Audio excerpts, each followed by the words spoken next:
کراچی کے منصوبوں پر جب عدالتیں ان ایکشن ہوا کرتی تھیں تو منصوبے جلدی جلدی پائے تکمیل کی طرف جا رہے تھے، لیکن جیسے جیسے عدالتوں نے ایکشن لینا بند کیا اور چیف جسٹس صاحبان تبدیل ہوتے رہے تو کراچی کے میگا پروجیکٹ وہیں کے وہیں رہ گئے۔ گرین لائن منصوبہ کراچی کے عوام کے لیے سفید ہاتھی بن چکا ہے۔ یہ منصوبہ نہ تکمیل کے مراحل میں داخل ہوتا ہے اور نہ ہی عوام کی تکالیف کم ہو رہی ہیں۔ کراچی کا یہ گرین لائن منصوبہ جو گزشتہ کئی برسوں سے شروع کیا گیا تھا لیکن تاحال وہ تکمیل تک نہ پہنچ سکا ہے۔ ٹاور سے شروع کیا گیا گرین لائن منصوبہ شارع فیصل تک پہنچنا تھا، لیکن یہ مراحل اب پتہ نہیں کب طے ہوں گے۔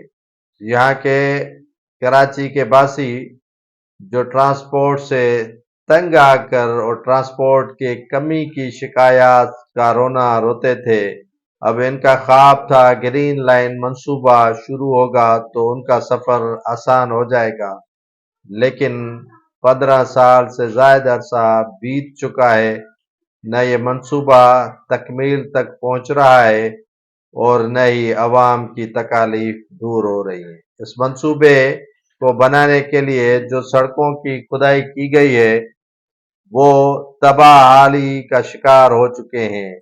گھنٹوں گھنٹوں ٹریفک کی روانی سخت متاثر ہوتی ہے اور مسافرین چلنے کے قابل ہی نہیں رہتے اور گاڑیوں کے فیول ختم ہو جاتے ہیں۔